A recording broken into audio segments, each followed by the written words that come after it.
concussion, but other than that, no shrapnel from that IED. And Lieutenant Watson, was he in this convoy too, or was he? No. He was still at the. He was still at the scene, trying to recover the 7-ton. Okay, I understand that the 7-ton driver, they had to put him under some kind of like security or something because the Marines were. Because apparently when he went off the road and flipped the vehicle, he just ran off. He didn't go to assist the Marines. I understand there was some kind of like security or something put up to protect them or something, or is that just Marines being angry now? I think they were just angry talking because, you know, it was maybe the driver or the A driver was at fault, you know. But I don't blame it on that Marine at all for having that accident because, you know, you never know, because there's sometime when I go out, I can't, it's hard enough the stress of combat, but having to do it at the pitch black with the NVG, sometimes the equipment might not be working right, so you know, maybe he got nervous, I don't know, but the point was he got into an accident where it caused a lot of injuries, some injuries to the Marines, and where it could have been worse. Okay, and Corporal Howe was part of this? Corporal Howe? Yes. Yeah, I remember telling me that we were in some situation. He was told me all of a sudden he had some incident. He's very claustrophobic and he starts kind of getting shortness of breath and stuff. So I assume it was being trapped under the 7-ton. Yeah, he was part of the one that was trapped. Okay. Well, if what happened on November 1st? You were saying? November 1st, I went out with Lima Mobile 2. With my being the first sergeant of the company, you know, one of the additional duties is the casualty evacuation. So I just like to be out there. So you don't have to be out there? We don't have to be out there, but I prefer to see how the Marines are doing and stuff like that. So I always take my crew out whenever I can, if not daily, as much as possible. So Lima Mobile 2 were tasked with doing what we called a SNAP VCP. Snap vehicle checkpoint, where we go out, spot, look for suspicious vehicle, pull them over, kind of like police do, and then just check them for illegal weapons or IEDs or whatnot. So we were out doing that mission with Lima Mobile 2, doing search several vehicles, 4 or 5 throughout the day. Went down to checkpoint 342. Around that area and spotted a suspicious their TTP for the enemy.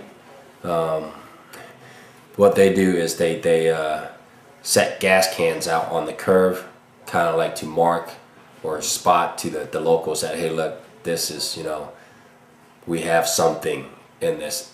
Okay, it's a warning to the locals. As a warning to the locals. What was it you said earlier? TPP or? TTP. What's that stand? Techniques, tactics, and procedures. Okay. Yeah, it's what the techniques that they use, the tactics, and the procedures that they use. And it's pretty common, and it's common knowledge to the Marines that, hey, this is what they do, and this is what you all got to look for.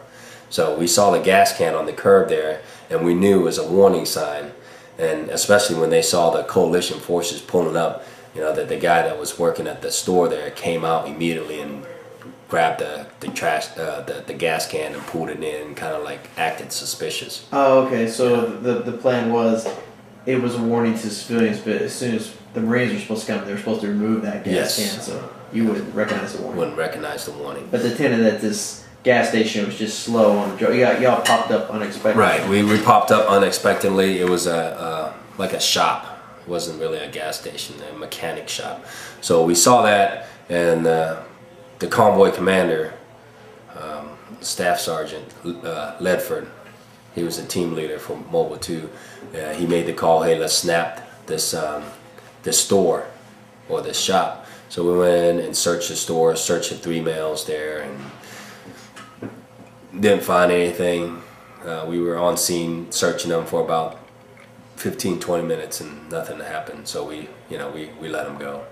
As we were wrapping it up, one of the security trucks, Corporal Green or Corporal Festaglio, spotted an IED in the middle of the intersection.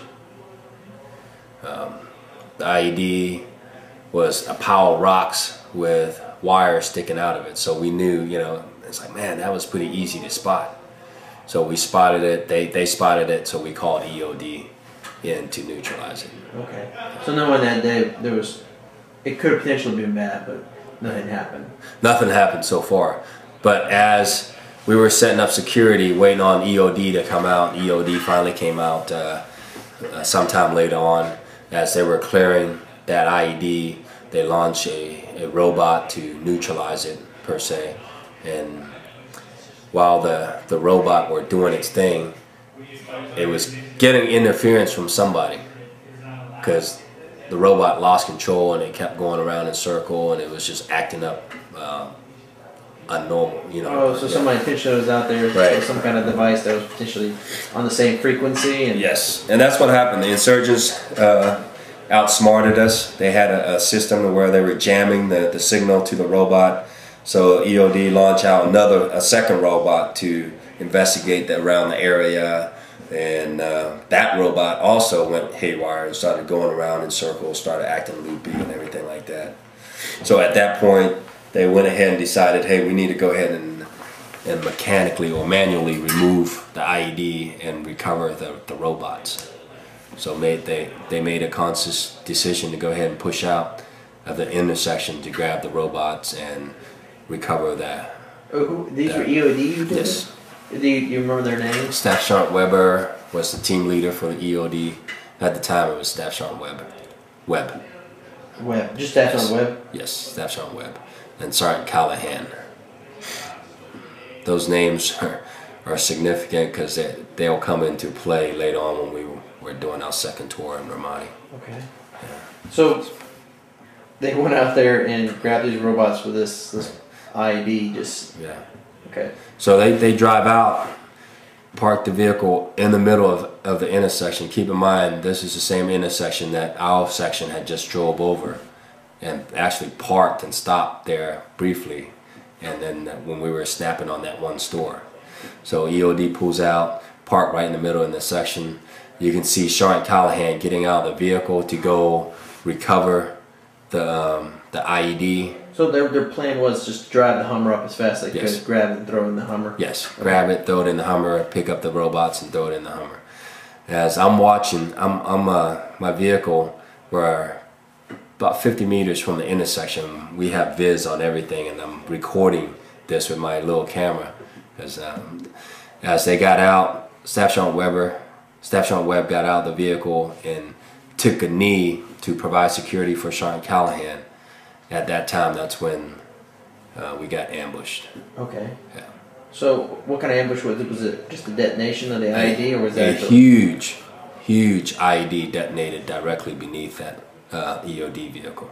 Oh, okay. That completely destroyed it. I mean, big old flame ball, push up 300 feet up into the air.